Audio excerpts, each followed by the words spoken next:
It's too early to say, but I know that conversations are being had, for sure.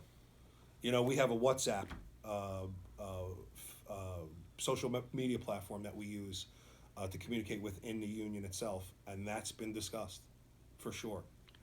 Guys talking about it. If guys have been around a while, like myself, saying, "How many times do I got to go through this?" You know what I mean? Before I realize maybe it's not the gig for me, or maybe I'm early enough in my career to say, you know what, maybe let me start somewhere else. We just had 2 guys leave to go to just slightly before the shutdown, just with the degradation of staffing alone, from down to 60% from what we had. Saw the writing on the wall and went and had their name on the civil service exam and became police officers in Orange County. And I've talked to those guys, and they're loving life. They get all the equipment they need. They get all the staffing levels they need, because they have the budgets and whatever the case may be. But the federal law enforcement sector has suffered greatly at the cost of politics. So, what's been the census there? What are you experiencing? Let's say even in this last week or two, in terms of you got guys who don't want to call out sick because they know the mandates of people who have to be there, and you're in a situation there where the less officers there puts a greater risk on those who are working. Yes. Yeah. I mean, the consensus is guys still want to do the right thing. They still want to come to work. They still want to come to work and do the job that they were hired to do. We go back to the pride in what we do. They're too proud to ask for help, but they're too proud to not come to work. I mean, of course, everybody's got a scenario. It's a sick child or a snow day or something where they got to stay at home. We get that, and there's leniency with that from the agency.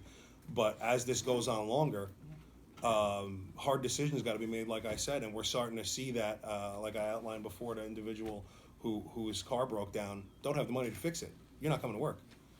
You got daycare issues where you're paying $1,100 for 2 kids in daycare, and your wife works.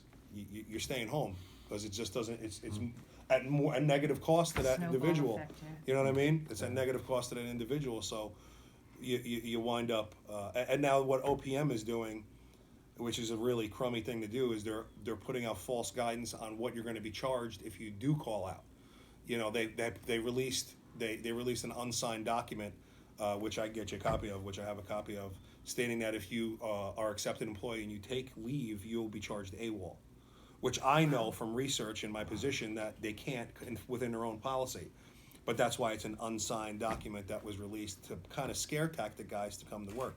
Wow. Now, the warden and I have met on this, and we've realized that that's not the case, but in the event that we come to a point where we have a degradation of staff to where we can't properly staff the institution, the warden and the agency have been authorized to go to 12-hour shifts. So you're working 12 on, eliminating the amount of staff that you need there, Wow. and 12 off. My goodness. So, I mean, the job still has to get done. We still got to incarcerate inmates.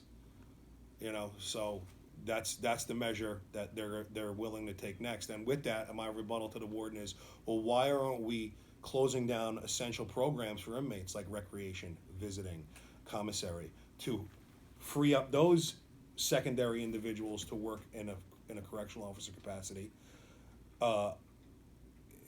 Because it has an effect on the inmates. Well, we got to run this institution, so why aren't we closing that visiting down?